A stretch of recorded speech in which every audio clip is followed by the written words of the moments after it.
Hop, et voilà. Ok, eh bien, du coup, bonjour à tous pour tous ceux à qui je n'ai pas encore eu l'occasion de dire bonjour.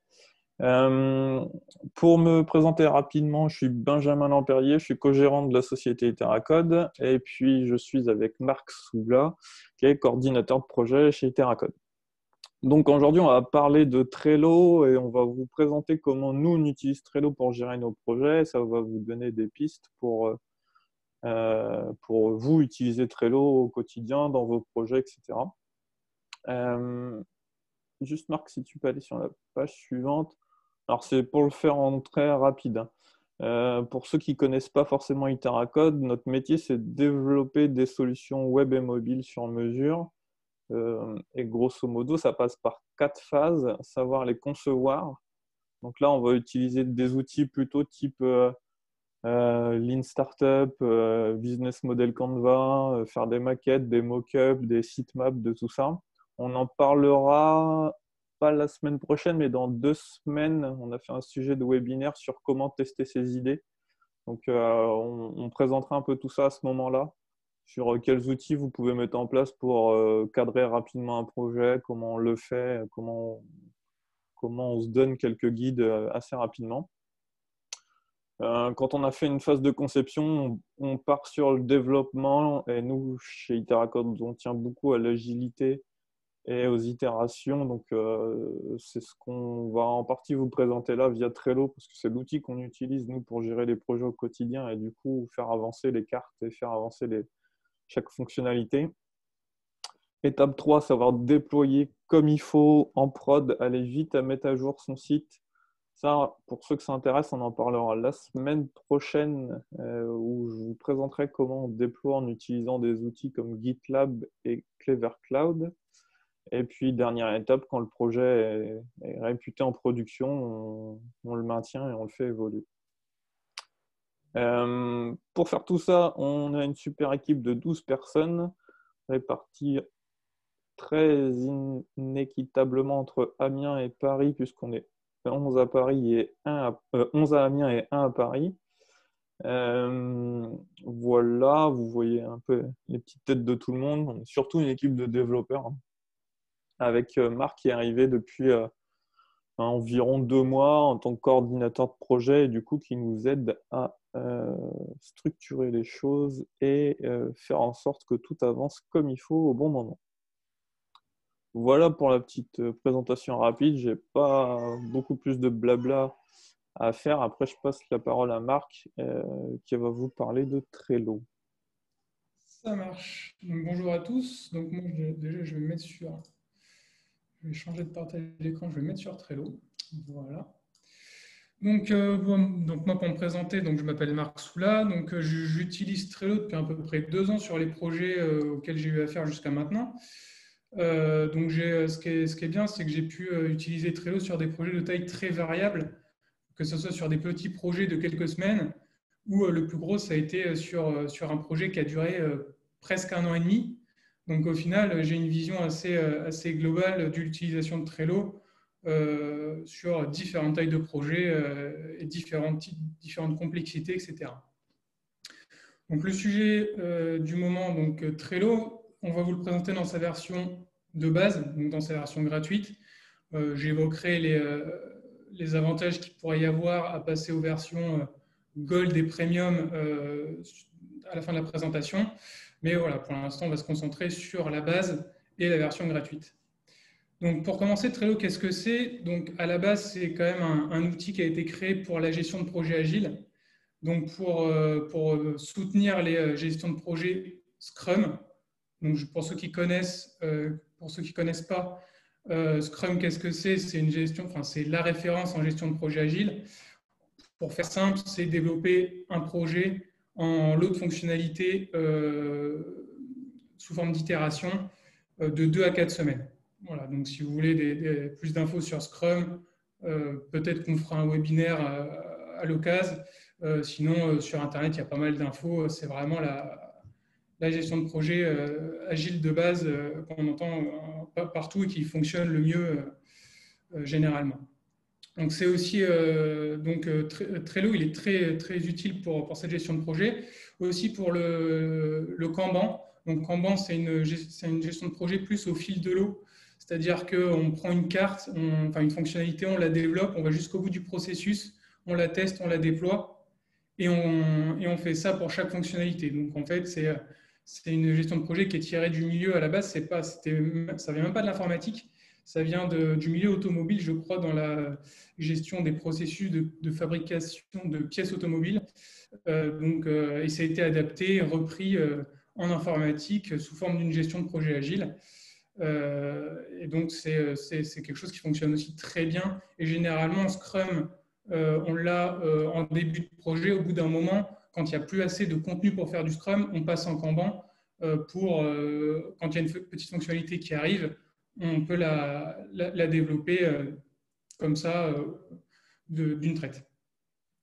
C'est aussi adaptable, donc Trello est aussi adaptable pour par exemple des TMA, tout un tas de types de gestion de projet. Donc TMA, qu'est-ce que c'est? C'est la maintenance d'application. On peut tout à fait adapter Trello avec les colonnes dont on a besoin pour faire de la maintenance, une gestion de tickets, on va dire. Donc là, je vais le présenter pour les projets informatiques. Il faut savoir que c'est quand même un outil qui peut être adaptable pour des projets d'autres types. On parlait de Kanban, notamment qui vient du milieu automobile. Notamment, nous, quand on le présentait à certains clients, on pouvait voir que, moi, il me disait, ah oui, enfin, il pensait tout de suite, ah oui, tiens, nous, on pourrait l'utiliser de telle manière, alors que ce n'est pas du tout de l'informatique de leur côté, mais ils voyaient déjà une utilisation possible pour eux de leur côté. Donc, pas que informatique. Trello, ce qui est super intéressant, ce qui permet de suivre le projet à la fois pour les développeurs, parce que c'est important de suivre où ils en sont sur les cartes, etc., voir ce qu'il reste à faire, etc. Pour les clients, on leur donne accès au tableau du projet. Comme ça, ils peuvent suivre précisément l'avancée du projet. Et c'est utile après pour nous, les responsables, chefs de projet, ça nous permet de suivre où en est le projet précisément à un instant T en permanence. Donc maintenant, je vais m'attarder un petit peu sur le fonctionnement de l'outil en lui-même. Donc là, on se retrouve sur la page qui récapitule l'ensemble des tableaux qu'on a sur l'outil. Donc je vais partir sur le tableau de test pour vous présenter un petit peu.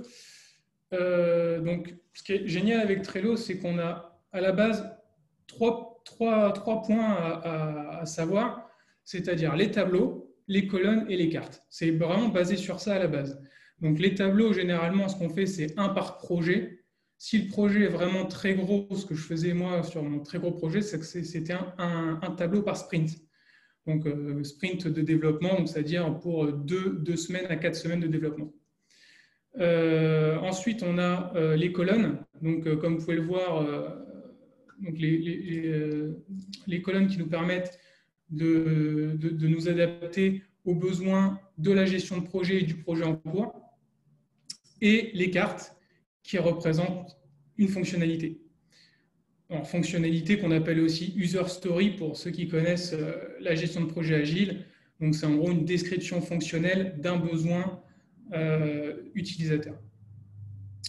Donc les tableaux. Pour commencer, on va commencer par les tableaux. Donc ils peuvent être publics ou privés, c'est-à-dire accessibles à tout le monde ou privés. Donc moi, la majorité du temps, j'utilise que des privés. Ça permet de ensuite ajouter qui on veut dessus. On peut aussi partir sur la création d'un tableau d'équipe pour donner accès à notre équipe, puis ensuite venir ajouter les clients. Donc c'est l'utilisation qu'on en fait la plus pratique. Donc on peut déjà aussi créer des tableaux d'équipe. Je ne vais pas faire une création de tableau là, mais on peut créer des tableaux déjà des tableaux d'équipe et ensuite ajouter les clients.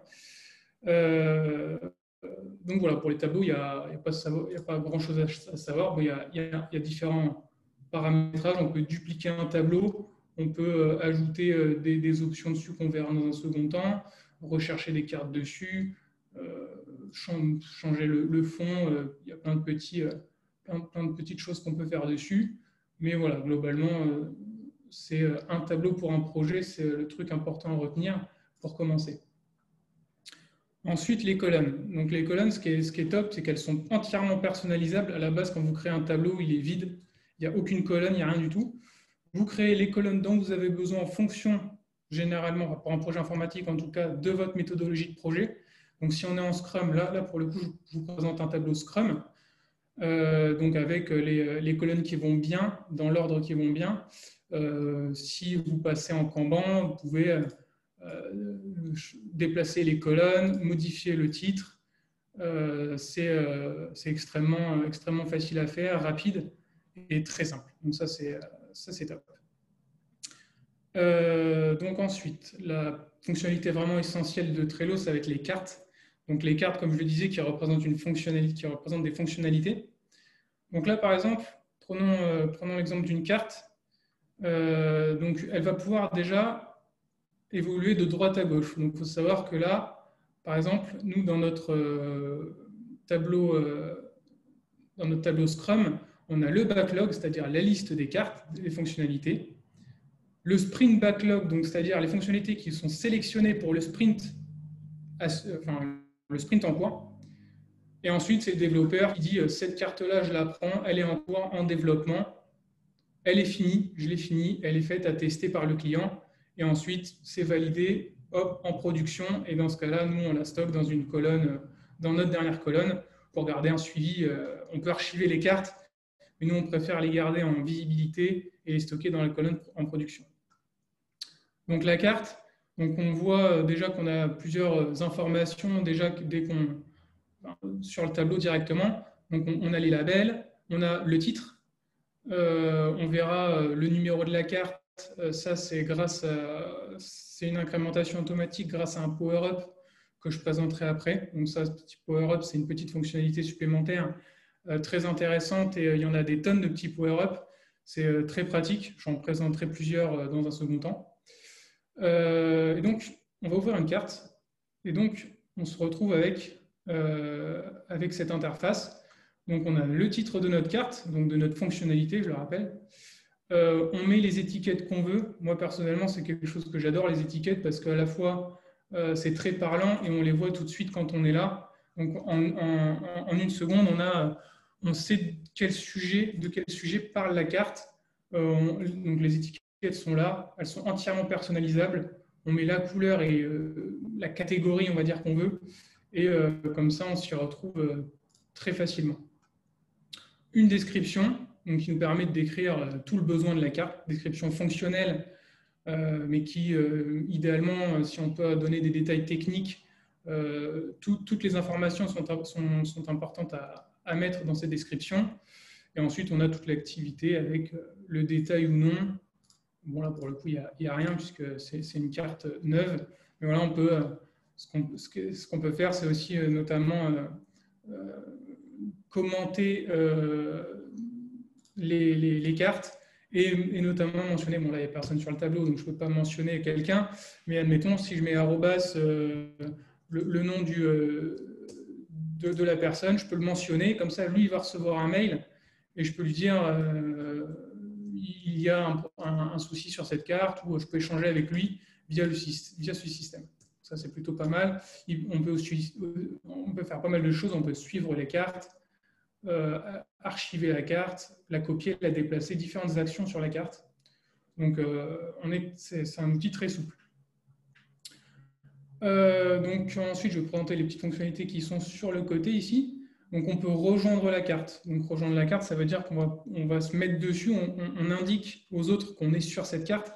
Et en plus de ça, on va avoir un suivi, ça va permettre de suivre la carte.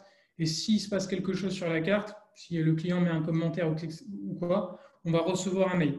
Donc ça, c'est vachement pratique. Ça permet de ne pas toujours être obligé de regarder l'outil, est-ce que le client a mentionné quelque chose sur quelle carte, etc. Là, on est tenu informé via des notifications. Donc c'est plutôt sympa.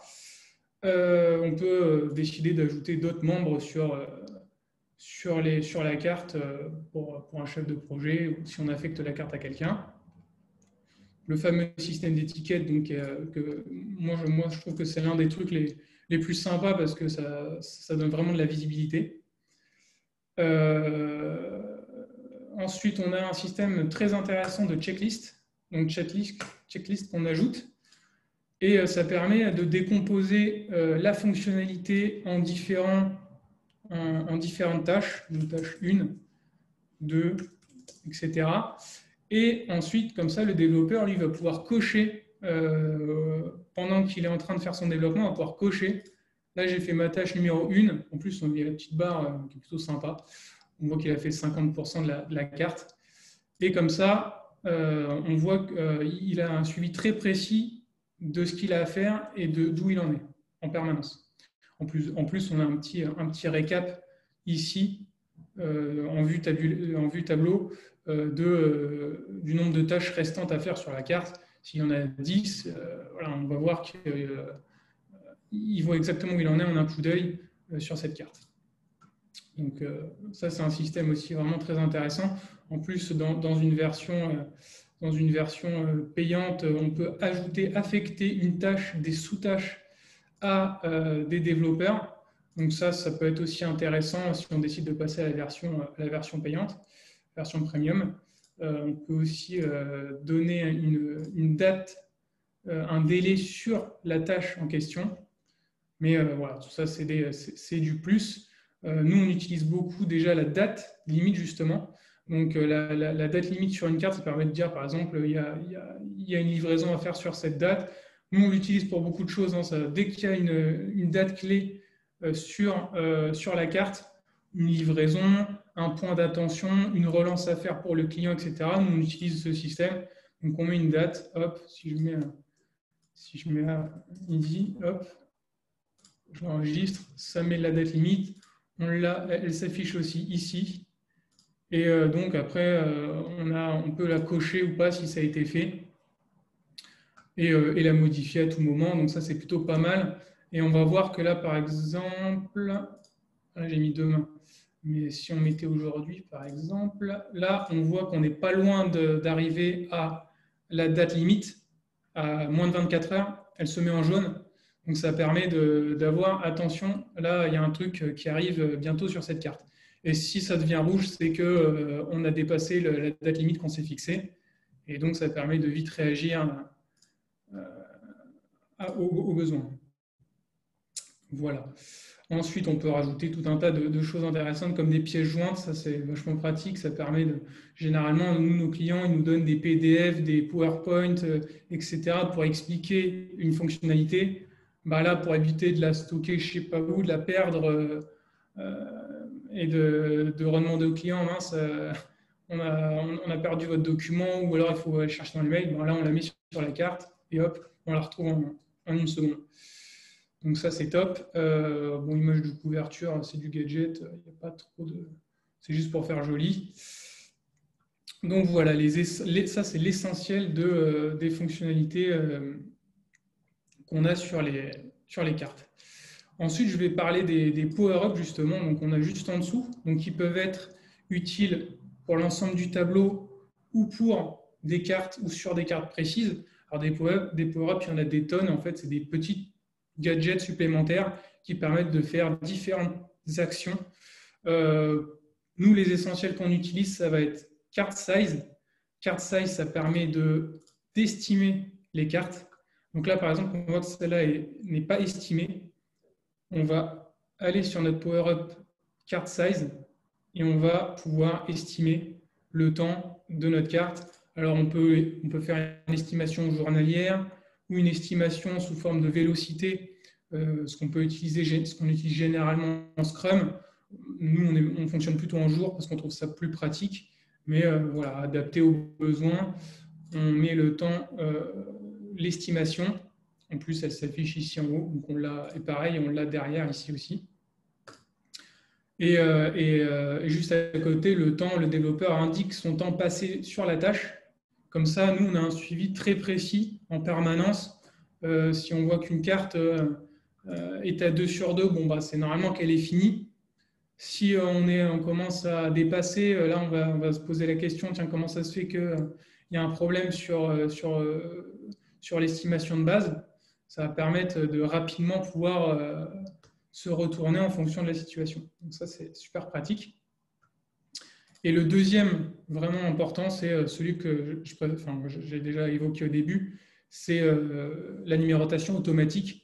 Parce que numéroter les cartes à la main, mettre dans le titre à chaque fois US1, enfin User Story 1, User Story 2, je le faisais sur des projets avant. On se retrouve très rapidement avec des doublons de cartes, enfin des doublons en termes de numéros.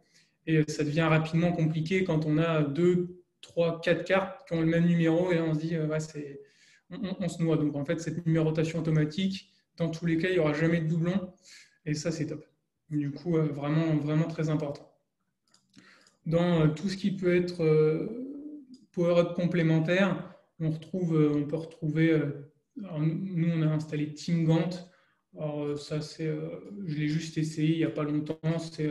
C'est pour avoir une vue Gantt du tableau, donc sous forme de diagramme. Est-ce que je peux le voir sur, sur ce projet-là? S'il veut bien s'ouvrir. Bon, c'est encore. Voilà.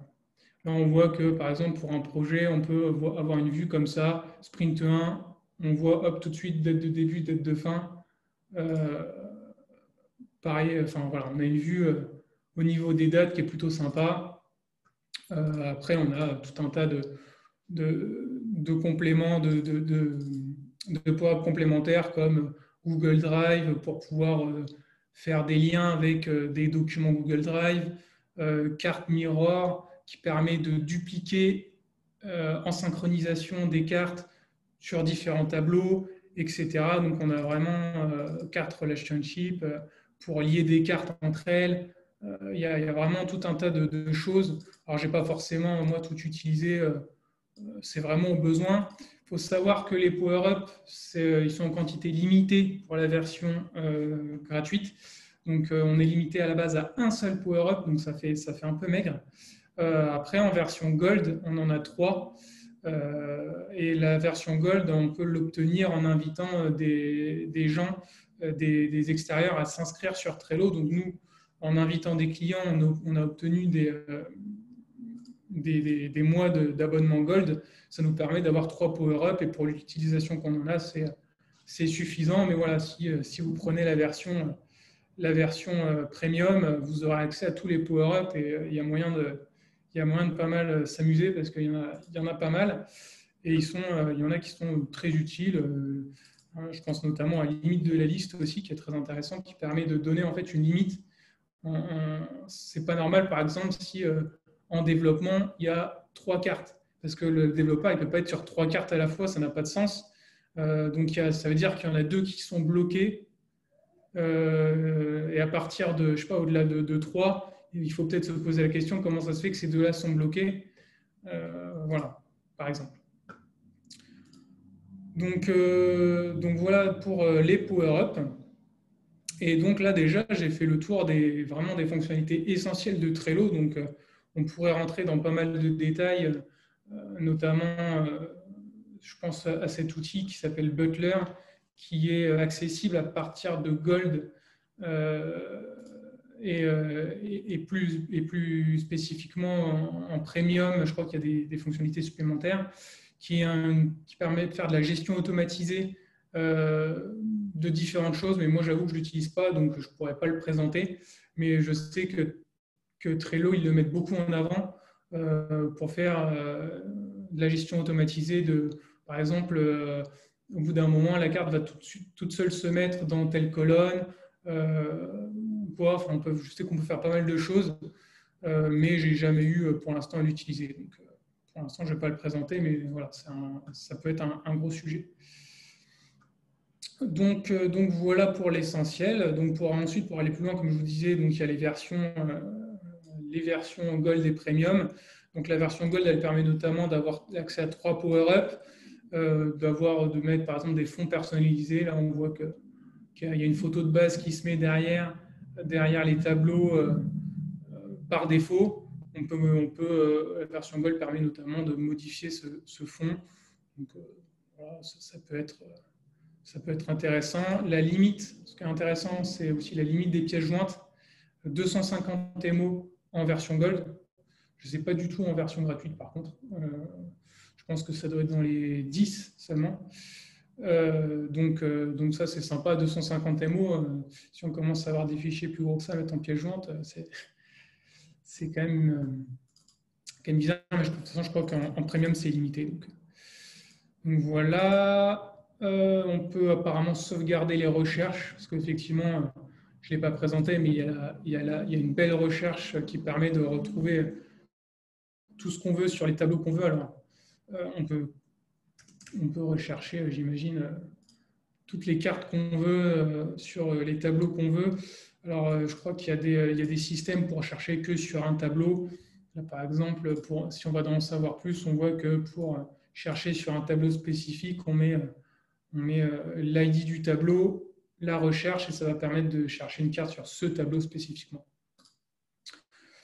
Donc, ouais, la recherche qui est très complète. Moi, je l'utilise de manière assez standard, mais on peut vraiment faire beaucoup de choses aussi avec cette recherche. Donc, pour continuer sur les versions donc ensuite, on a effectivement la version premium qui a l'avantage vraiment principal de donner accès à des tableaux en illimité. Donc, ça, c'est top parce qu'on est limité à 10 en version de base, 10 tableaux, donc globalement 10 projets si on fonctionne par un tableau par projet. Et donc, tableau illimité, ça peut devenir rapidement, si on commence à avoir pas mal de projets en cours, ça peut devenir rapidement important. Donc après, il y a pas mal de choses supplémentaires dans la version premium, en sachant que moi, je ne l'ai pas encore testé, mais je sais on a accès à différents, déjà tous les power-up, ça, c'est pas négligeable. Butler dans sa version complète. Et on a un aspect sécurité avec de l'administration, de la gestion des utilisateurs, des membres, d'autres options de visibilité sur les tableaux, des restrictions au niveau des cartes pour empêcher par exemple quelqu'un de modifier la carte. Si on a validé une fonctionnalité et qu'on ne veut plus que ça soit touché, on peut faire ça aussi. Donc dans sa version premium, on a pas mal de choses en plus qui peuvent être intéressantes. Donc voilà, globalement j'ai fait à peu près le tour. Donc en plus, ce qui est sympa, c'est qu'il y a des nouveautés qui sont à venir très bientôt sur Trello. J'ai juste lu un petit article qu'ils ont mis sur leur site il y a pas longtemps, mais ils prévoient de faire de rajouter pas mal de petites fonctionnalités sympas en plus. Alors, ils ne se donnent pas trop de détails malheureusement, mais il va y avoir apparemment pas mal de choses intéressantes comme l'amélioration de la consultation et des interactions au niveau des cartes, des données, des tableaux, etc. Avoir des vues différentes sur les tableaux. Peut-être que les tableaux vont avoir des formes différentes selon les besoins qu'on va avoir. Ils veulent aussi mettre l'accent sur la collaboration entre différents pôles d'équipe. Par exemple, nous, on n'a pas que les développeurs, on a aussi des commerciaux. Peut-être qu'on pourra travailler plus efficacement avec eux sur certains points grâce à cette collaboration améliorée. Donc, à voir comment ça va se présenter. Mais voilà, ils ont prévu pas mal de choses, des graphiques pour donner pour permettre un meilleur suivi par les responsables. Et toujours Butler qui est mis en avant avec une amélioration des différentes fonctionnalités qui sont déjà présentes et qui vont continuer à évoluer. Donc voilà globalement pour la présentation globale de l'outil. Je pense avoir à peu près tout dit sur l'essentiel. Alors après, on peut s'amuser, on peut aller plus loin. Mais là, le sujet, c'était de le présenter déjà dans son aspect global parce qu'on peut creuser sur pas mal de points, décortiquer tous les power-ups, etc. Mais ce n'est pas le sujet de... Du coup, Marc, juste te faire monter la question de Mathieu qui te demande si tu conseilles plutôt de le mettre à jour en permanence dès qu'une tâche est réalisée ou de faire un point Trello une fois ou deux par jour pour éviter l'aspect trop chronophage du suivi. Alors, au niveau de l'utilisation, alors les développeurs, ils l'utilisent en permanence. Ce qui est bien, c'est que pour eux, ça leur permet vraiment de suivre en permanence ce qu'ils font.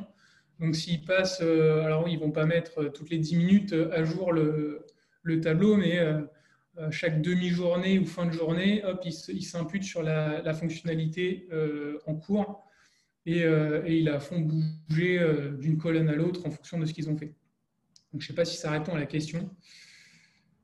Du coup, Oui, ouais, tout à fait. Merci, Marc. ça dépend vachement de l'organisation, hein. Nous, un développeur, il termine une ou deux fonctionnalités par jour. Donc, en fait, c'est pas ultra chronophage de les décaler. Si par contre, tu gères beaucoup de petites tâches, peut-être qu'il vaut mieux prévoir un point de 15 minutes ou 20 minutes où tu mets à jour le tout. Ça dépend un peu. Et là, Du coup, ça dépend du niveau de suivi que tu as envie d'avoir tâche Ouais. par tâche. En fait. Si c'est des tâches de 5-10 minutes, est-ce que ça vaut le coup d'en faire des cartes ou est-ce que ça vaut le coup de les développer à ce moment-là? 5-10 minutes, clairement, ça veut dire que ça fait partie d'une fonctionnalité un peu plus grosse et que généralement, c'est dans une checklist, les points Ouais, de 5. ouais, ok, c'est ça. Et juste à cocher, ça prend une seconde. Donc voilà, c'est pas très compliqué. Après, juste, moi, pour revenir dans les power-up qui, moi, me semblent bien pratiques d'un point de vue vision globale, il y a celui, alors j'ai perdu le nom, mais c'est le mirror, enfin, pour dupliquer des cartes. Alors lui, j'ai vu que on n'y avait pas, alors du moins dans la version gratuite, on n'y a On pas l'a accès. plus. Ah, ou c'est qu'en gold? Nous, on l'a parce qu'on est en gold. En fait, il faut savoir il y a des power-ups qui sont. Alors, on a accès à 3 power-ups en version Gold, mais il y en a qui nécessitent apparemment un abonnement supplémentaire. Je ne sais pas si en Premium, on a vraiment accès à tout complètement. Mais en tout cas, là, par exemple, quand j'ai voulu utiliser Carte Mirror, j'ai eu l'essai sur quelques cartes. Ouais. Et il a commencé à me dire hop, hop, hop, il faut monter de ta version de Trello, quoi. Donc, Hmm. Parce que sinon, en gros, l'idée de carte mirror, c'est comme on peut dupliquer des cartes quand elle est dans un tableau, on la tient à jour au même niveau dans un autre tableau. Ça permet de faire un tableau un peu général où tu fais une colonne par projet et tu vois d'un coup tout ce qui est en cours. Et tu peux voir comme ça un peu la vision d'ensemble. Et par contre, le détail, on le laisse dans chaque tableau de chaque projet, quoi. on a un tableau général avec une colonne par projet.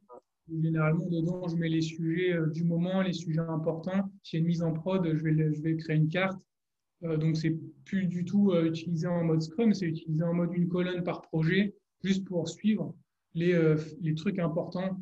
On est en attente de ça de la part du client, etc. D'ailleurs, on utilise aussi les labels pour ça. On met en attente du client sur la carte directement, comme ça, en label, ça ressort tout de suite sur le tableau. Ça, c'est top. Voilà. Du coup, il y a une question de Christophe aussi sur comment on gère les épiques.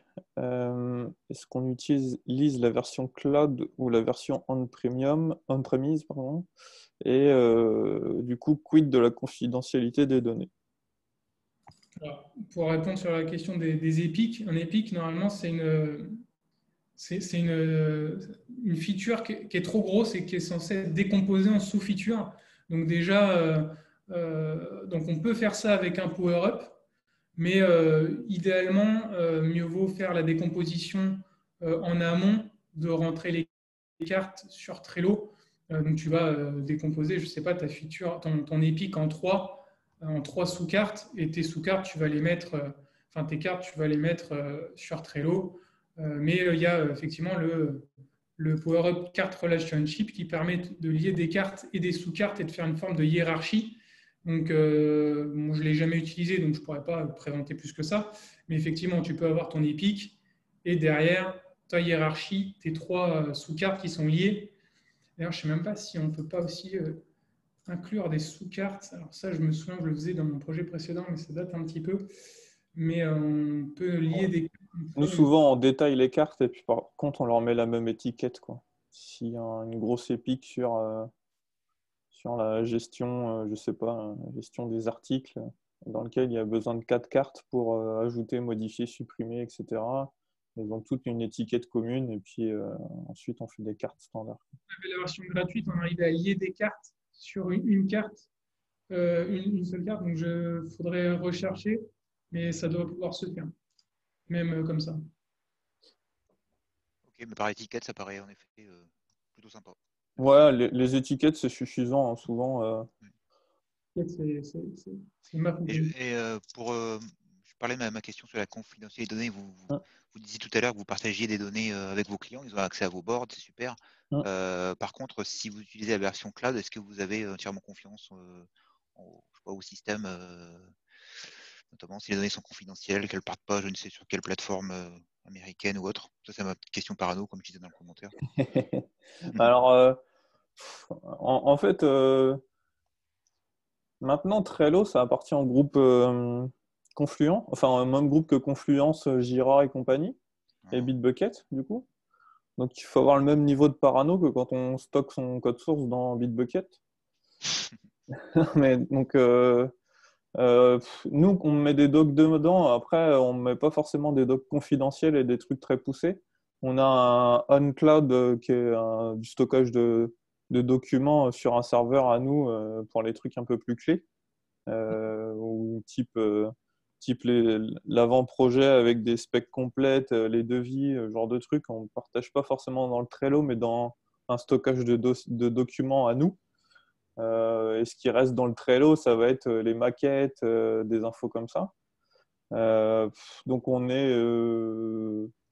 n'est pas forcément mis parano. Est-ce que les données sont ailleurs qu'en France? Ouais, oui, il y a de grandes chances parce que ça appartient à un groupe qui n'est pas français et qui a pas a déjà tendance à en mettre un peu partout. Ça dépend ce qu'on partage, quoi. Ok. Et effectivement, hein, faire des trucs full confidentiels, on doit garantir que les données sont stockées en France. Trello, il vous le garantira pas. Ok, merci. Voilà, je ne sais pas s'il y a d'autres questions. Du coup, apparemment, on a fait le tour. Donc, si c'est clair pour tout le monde, c'est top.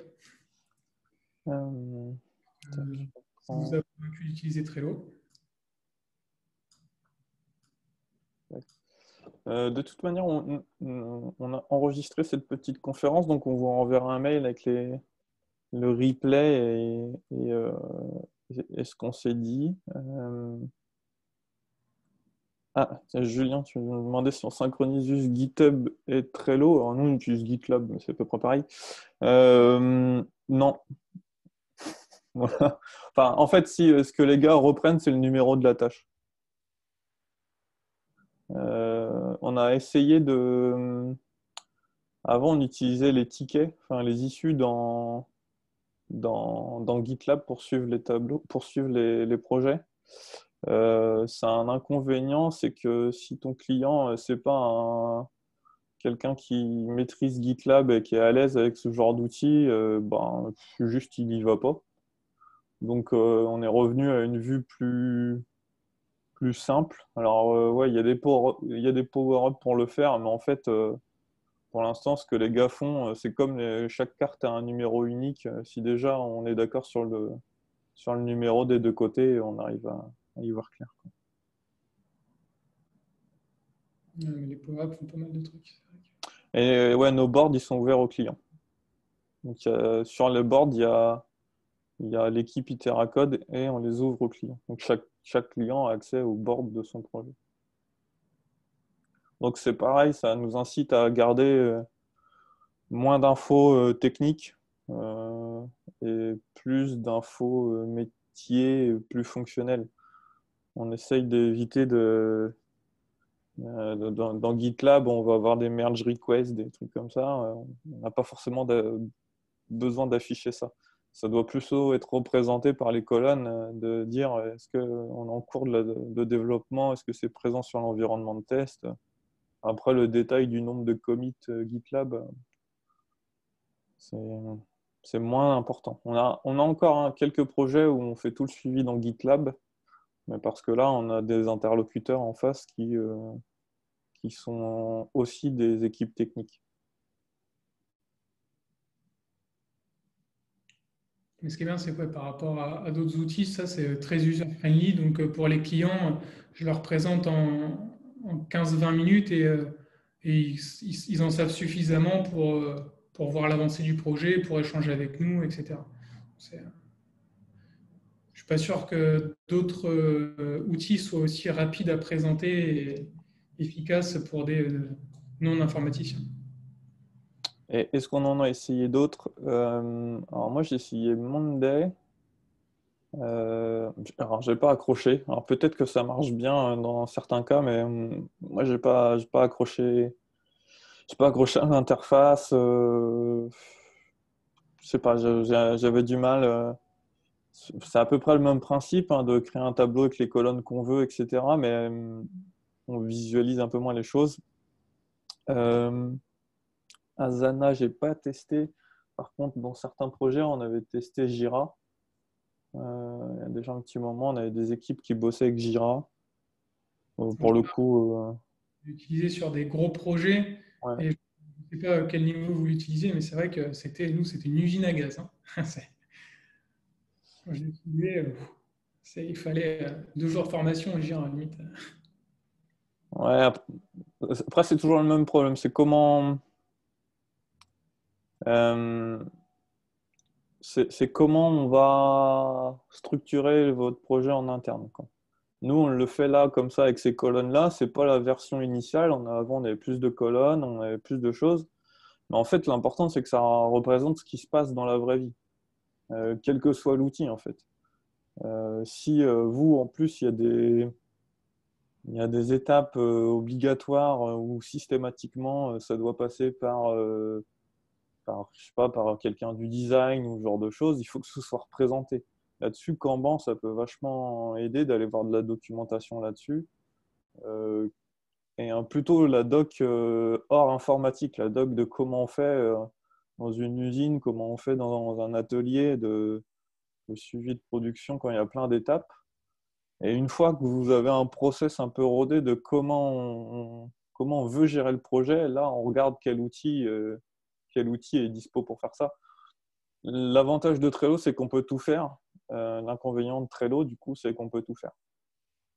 C'est que les blocages et les contraintes, c'est à vous de vous les donner vous-même. Donc de base, on l'ouvre et on se dit, bah, en fait, ouais, mais je peux faire comme ça et on peut vite partir en n'importe quoi. Donc il faut se garder, faut être un peu solide sur la structure qu'on veut donner. Et ensuite, Trello, c'est juste l'outil pour l'avoir, quoi. Parfois, ce qu'on peut faire aussi en bonne pratique, c'est que la première carte de chaque colonne, ce soit un ticket un peu démo dans lequel vous écrivez pour être dans cette colonne, une carte, elle doit préciser tel truc, elle doit avoir une checklist avec telles infos. Ça peut être un moyen d'écrire une notice d'utilisation du tableau comme ça aussi. Je le fais sur le backlog, ne serait-ce que pour indiquer au client comment créer une user story. Parce que ça, généralement, ils ne savent pas forcément. Et pour pas que ça parte en live, les user stories, c'est pour qui, c'est répondre à 3 questions, pour qui, pourquoi et qu'est-ce qu'on veut comme action au niveau de la fonctionnalité. Donc après, avec des détails techniques, des infos, des pièces jointes, tout ce qui peut nous aider à développer. Mais un exemple d'user story, c'est sympa à mettre au début de la colonne backlog. Voilà.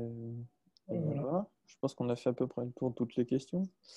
Je vous mets dans la conversation mon email et celui de Marc si vous voulez poursuivre les échanges par mail. Si vous avez d'autres questions qui vous reviennent, n'hésitez pas. Et puis, si c'est OK pour tout le monde, eh ben, on vous souhaite un bon appétit, un bon confinement, que ça se passe pour le mieux, bossez bien. Et puis, on se retrouve la semaine prochaine, si vous voulez parler. La semaine prochaine, on parle un peu plus technique. On regardera Clever Cloud et GitLab, un peu plus dans le détail, voir comment on déploie. Et puis, pour les autres, on se retrouve très bientôt. Merci à tous. Bon appétit. Merci à vous, bonne journée. Bonne journée.